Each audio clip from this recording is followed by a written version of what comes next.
You're listening to TIP. Hey, how's everyone doing out there? On today's show, we're going to be talking about one of our favorite investors, Mr. Stanley Druckenmiller. Mr. Druckenmiller was born in 1953, and he's been in the investment world since dropping out of his PhD program at the University of Michigan in 1977 to take on a job at Pittsburgh National Bank. After only 1 year, he became the head of the bank's equity research group, and by 1981, Mr. Druckenmiller formed Duquesne Capital Management. Then in 1988, he was hired by George Soros to work at the Quantum Fund. This is when Stanley became a household name because he famously broke the Bank of England by shorting the British pound and realizing a $1 billion gain. In addition to being one of the smartest investors in the world, Mr. Druckenmiller is a philanthropist and has donated in excess of $1 billion.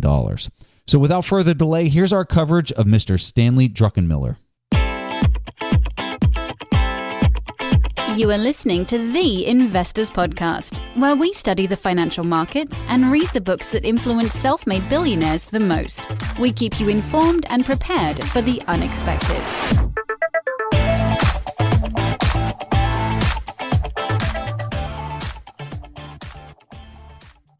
Hey everyone, welcome to the Investors Podcast. My name is Preston Pish, and as always, I'm accompanied by my co-host Stig Broderson. And like we said in the introduction, we're going to be covering Stanley Druckenmiller today.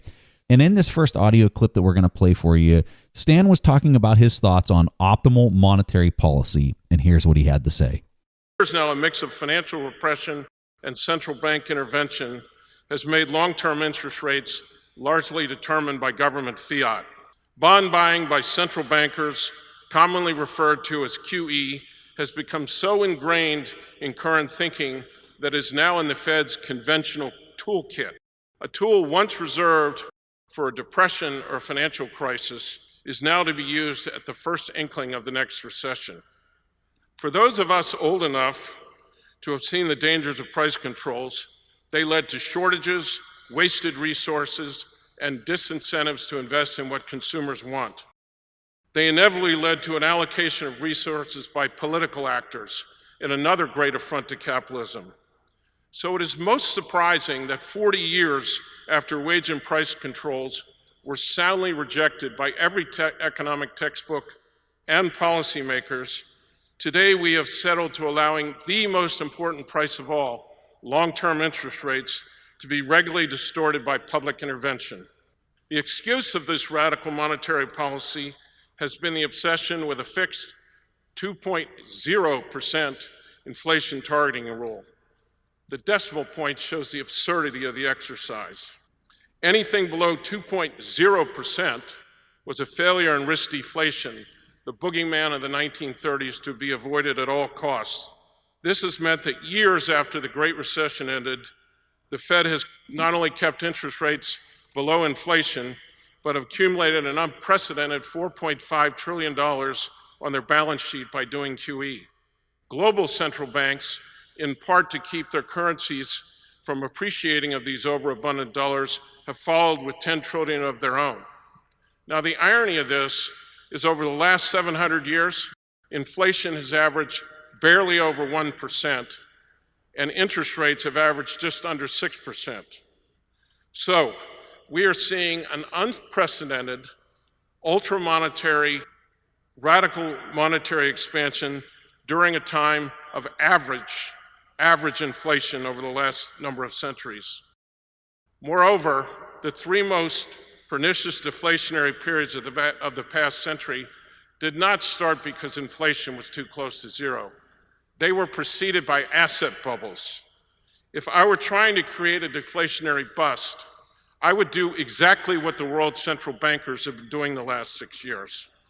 I shudder to think that the malinvestment that occurred over this period. Corporate debt has soared, but most of it has been used for financial engineering. Who knows how many corporate zombies are out there because free money is keeping them alive? Individuals have plowed ever-increasing amounts of money into assets at ever-increasing prices. And it's not only the private sector that's getting the wrong message, but Congress as well. I have no doubt we would have not gotten such a big increase in fiscal deficits if policy had been normalized already. Of all the interventions by the not-so-invisible hand, not allowing the market to set the hurdle rate for investment is the one I see with the highest costs. The government should get out of the business of manipulating long-term interest rates and canceling market signals. Whenever Stanley Druckenmiller is referring to long-term interest rate here, he refers to bonds whose repayment is guaranteed by the government. So it's typically longer than 10 years. Now, long-term interest rates are so important because it's one of the key determinants of business investments. And these long-term interest rates can, if they're low, encourage investments in new equipment, and whereas high interest rates discourage that, everything else equal. So it's also one of the key determinants of economic growth. So the key takeaway for me here really is that Stanley Druckenmiller is saying that we should focus more on creating the best climate for growth, and we should manage our asset bubbles.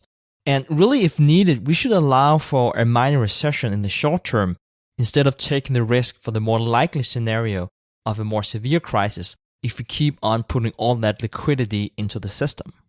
Some really good thoughts there, Stig. And in addition to what you're explaining, I think it's also important to talk about Stanley's investment philosophy in general.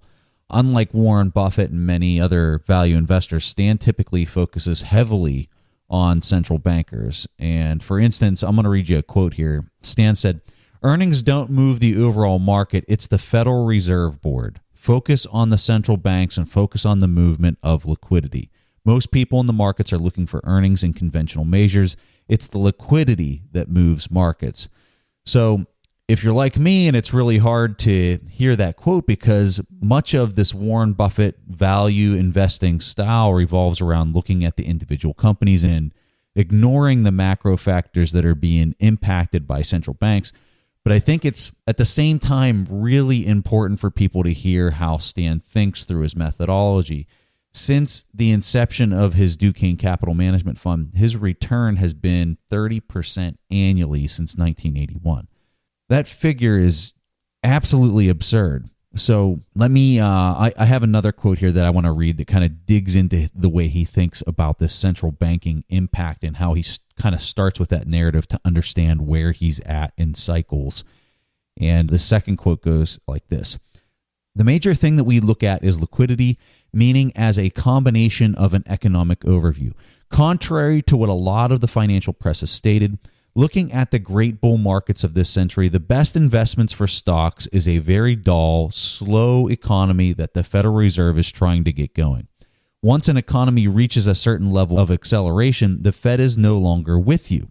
The Fed instead is trying to get the economy moving. The Fed, instead of trying to get the economy moving, reverts to acting like the central bankers that they are, and they start worrying about inflation, and things get too hot. So it tries to cool things off, shrinking liquidity, while at the same time the corporations start having to build inventory, which again takes money out of the financial assets. And finally, if things get really heated, companies start engaging in capital spending. All three of these things tend to shrink the overall money available for investing in stocks, and stock prices go down." So the reason I'm reading all of this is to really highlight the importance that he places on understanding this cycle and this dynamic, and really the focus in the primary start by looking at what the central bankers do. So when we play that sound clip and you kind of hear him talking about his views on what the central banks should be doing and the impacts, this is truly where Stan Druckenmiller starts his analysis. So let's go ahead and dig into the next topic, which is really kind of a fascinating area to explore. And in this question, Stan was asked a question about machines participating in the markets, specifically with respect to artificial intelligence. And Stan was asked about the lack of signals that he seems to be getting in the markets now compared to what he was seeing in the previous decades. And so this is how he responded. Someone said the other day, "You've been very critical of these algos." And I said, well, I'm not critical of the algos. They just made my life very inconvenient. It's not that they're doing anything wrong. So what I meant by that is a big part of my process is taking signals from markets. I've always believed markets are smarter than I am. They send out a message, and that if I listen to them properly, no matter how powerful my thesis, if they're screaming something else, it's telling me you've got to reevaluate, and you go back to it and it's still all right, fine, but you got to be open-minded. About 6 or 7 years ago, combination of central banks canceling the signals, but maybe more importantly, the algos coming in with very, very sophisticated models based on historical events and maybe stuff they're picking up on the internet about who's shopping or this kind of stuff, and also on standard deviation away from price, have come up with their own methodology of how to predict price movements and how to behave. Well, I grew up with someone fundamentally likes the security, and they buy it from somebody who fundamentally doesn't like security. And somehow the invisible hand spit out a very good answer, and it was predictive over time. And I also learned that things would change, and when the trends started to go up, that's when I'm supposed to plow in. Well, the algos, machines trading, they tend to have different motivations. Like, they're not nearly as momentum oriented, and just when the trend may look like it's going up, it may be just some algo who's got some standard deviation or something going on.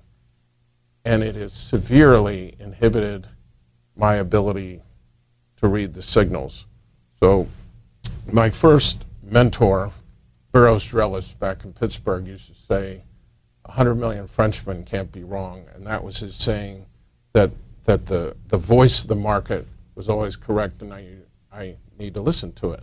And it was true. If a company was reporting great earnings and everybody loved it, and the stock just didn't act well for 3 or 4 months, almost inevitably something happened that you didn't foresee 6 months down the road.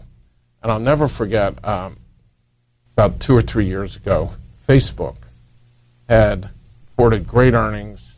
Stock was like 122, opens at 131 after hours, and like 3 days later, trading at 116.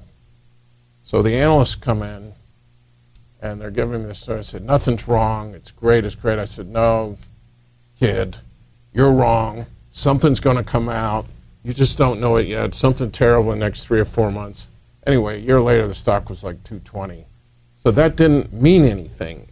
Conversely, I can remember so many examples when a company would report bad earnings, it goes down 5% on huge volume, and then closes up on the day.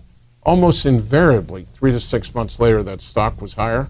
Doesn't mean anything anymore other than some hedge fund maybe being a wise guy or somebody's doing something. All the time I've seen that, and a month later the stock's actually lower. So they certainly don't work the way they used to. I still like price action versus news, but it used to be a very, very important part of my process. Now it's a much diminished part of my process. It does feel good to hear that one of the greatest who've seen close to everything in the financial markets, he's saying that the markets have changed. And while there's probably some truth to confirmation bias and you just want it to be confirmed in what you already believe, I do think that this validates the thesis behind value investing even more. Now, I'm not so stubborn to say that you can't make money out of trading and reading price signals. But I think you have to be very smart to do that. If not Stanley Druckenmiller smart, then very, very close to. Because you're not engaging in this game with a tailwind from equities that's going up because the companies you're investing in are making a profit. No, now as a trader, you're not only competing with professional traders, you're also competing with computers. And it's just going to be harder and harder to compete in that space. Yeah, I really couldn't agree more, Stig. And when you hear a guy like Stan say that AI bots are making life hard for him, it really makes you wonder how an amateur investor can get out there and outperform. If anything, it makes me second guess technical analysis and pattern analysis, especially in the short-term basis, because so many of these automated systems, which make up 90% of the trading on the market, are relying on decades of data to assist in their decision-making and in the timing. All right, so as we move on to the next question and clip that we're going to play here, this was recorded in December of 2018, and these are Stan's thoughts on the current market conditions. We did predict the last 4 recessions, and our returns going into them and as they started were always well above our average returns over time. So inside the stock market is one indicator. The second would be the yield curve. Again, amber, not red. But we've inverted, as you know, from 5s and 2s, just slightly. 2 years are 269, 5 years are 268. The 10 years, 285.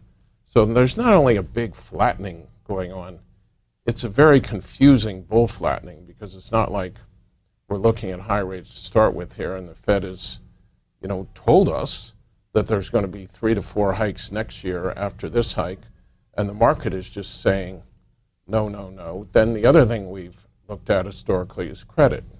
Tends to lead the economy. There seems to be a confidence that this cycle we don't have the danger we had in the last cycle, because the bad stuff, a la housing back then, has not infected the banks. It was more done in the high yield loan market. And to me, it's true. It's great that it's not in the banks, because that would probably be a systemic problem and financial crisis. But the economy doesn't really care whether credit is in the banks or it's in the investment community with high yield loans. In fact, I would argue that if you're on the other side of it, you'd much rather work your loan out with a bank than you would with some hedge fund manager out there. So the fact that, I'm sure you read the article in the Financial Times yesterday, and the fact that credit is drying up to the extent that it is, and there are all sorts of warning signs there. I think the GE CDS has gone from 50 basis points to 200 basis points since September 1st. IBM's gone from 30 to 80. High yield indexes are moving. Leveraged loans are down 3%.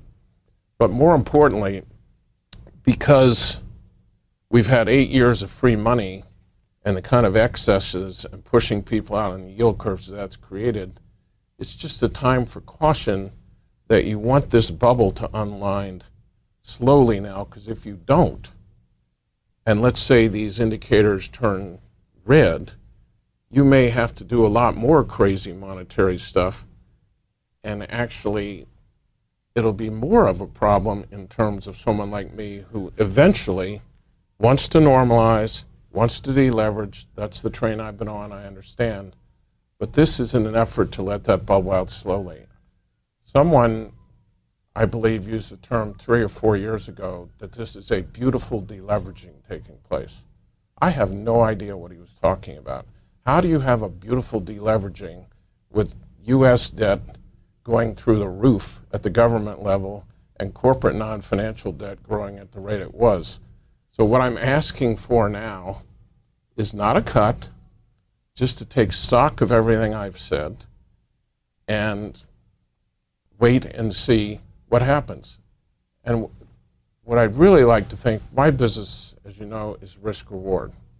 So let's just talk about the risk reward here. Let's suppose I'm completely wrong, and 3 to 4 months from now, none of this stuff mattered. All the financial people were crazy and they were panicking because of some technical factor in the market. And let's suppose the Fed did not hike tomorrow. What is the cost? Okay.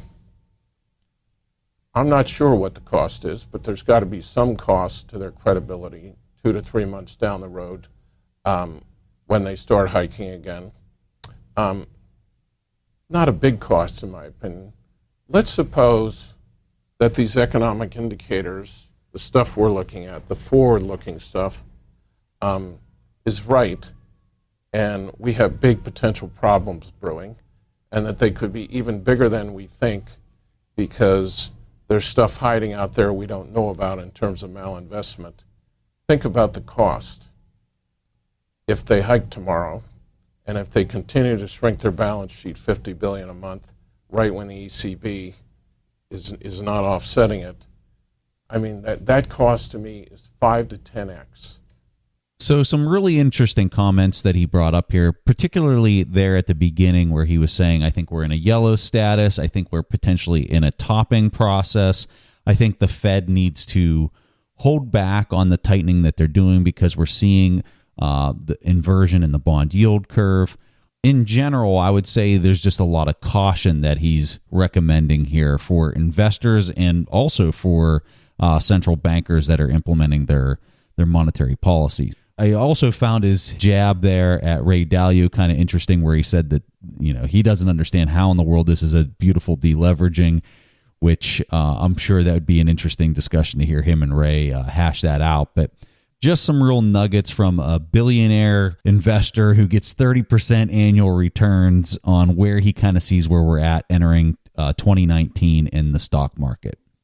So in this question, Stanley Druckenmiller is asked, when you had a down year, normally a fund manager would want to get aggressive and try to win it all back. What you do is to take lots of little bets that won't hurt you. Why? And this is how Stanley Druckenmiller responded. Yeah, one of the lucky things was the way my industry prices is you price on it at the end of the year, you take a percentage of whatever profit you made for that year. So at the end of the year, psychologically and financially, you reset to zero. Last year's profits are yesterday's news. So I would always be a crazy person when I was down in a year.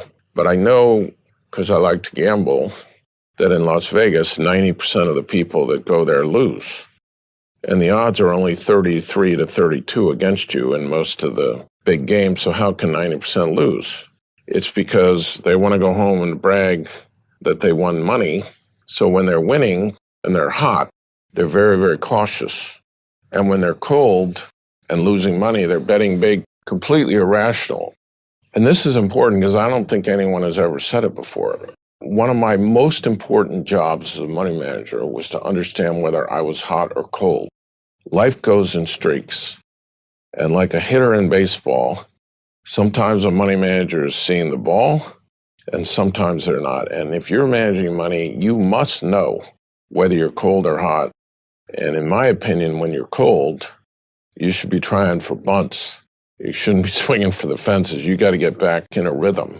So that's pretty much how I operated. If I was down, I had not earned the right to play big.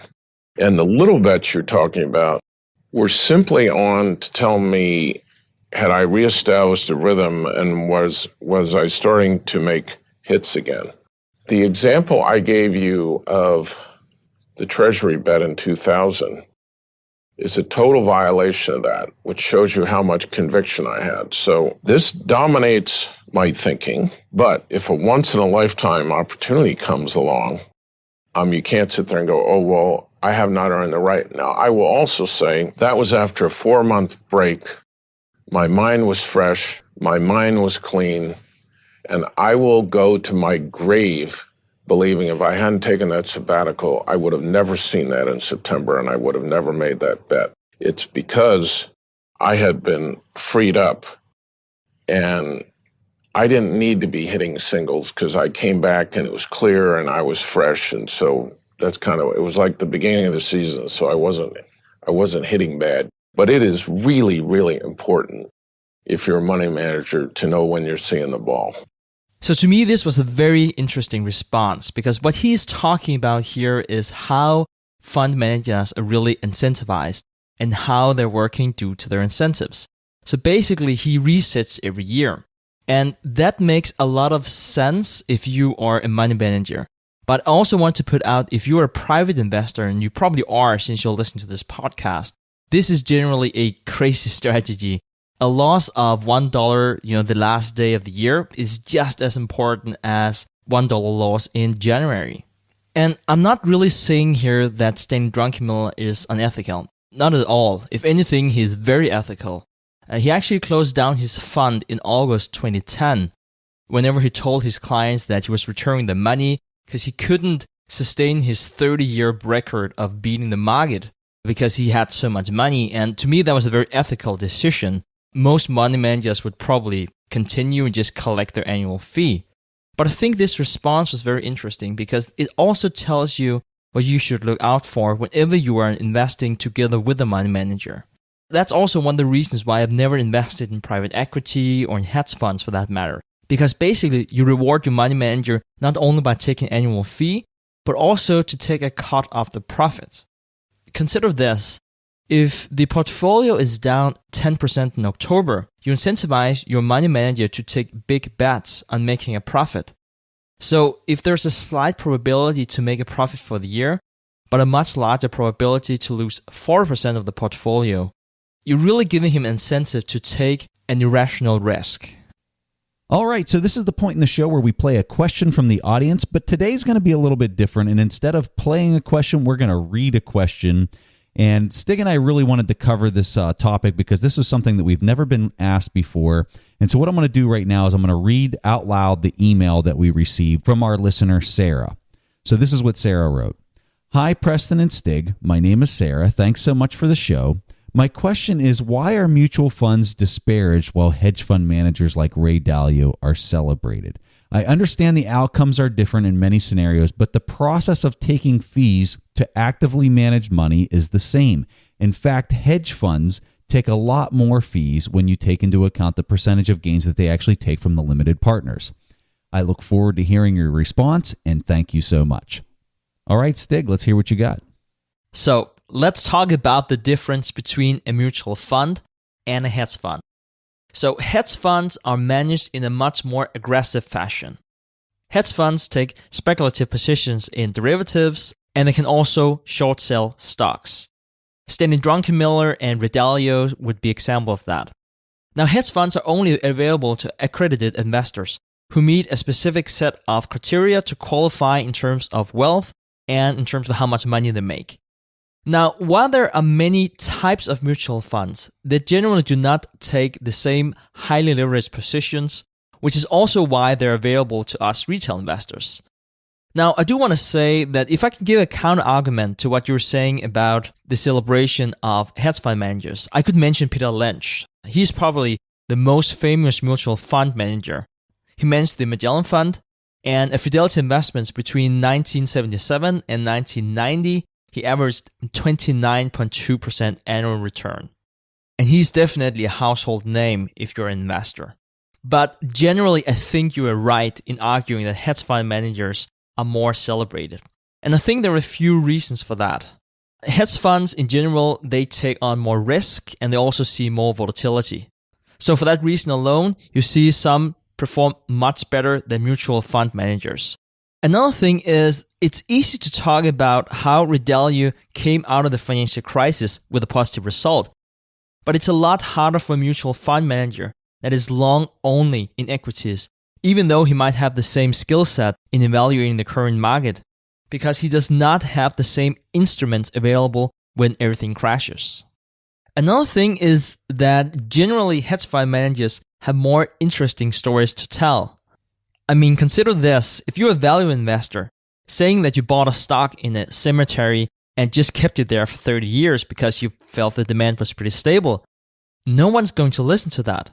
It's a lot more interesting to hear stories about Stanley Druckenmiller reading price signals, Ray Dalio thinking that the dollar could appreciate or depreciate by 30%, and how to take a position in that. And, as an investing podcast, we are guilty in that celebration too. So, Sarah, I don't have much to add to Stig's comment, but I'll say we really appreciate this question because it's not a topic that we typically discuss or provide clarification on.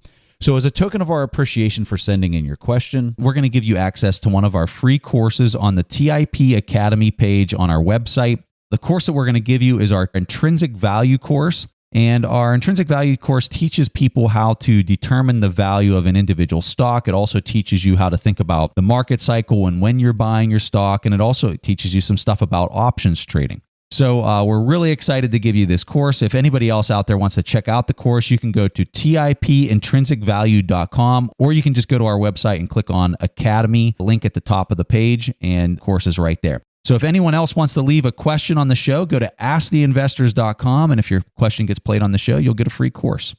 All right, guys, that was all that Preston and I had for this week's episode of The Investors Podcast. We see each other again next week. Thanks for listening to TIP. To access the show notes, courses, or forums, go to theinvestorspodcast.com. To get your questions played on the show, go to asktheinvestors.com and win a free subscription to any of our courses on TIP Academy.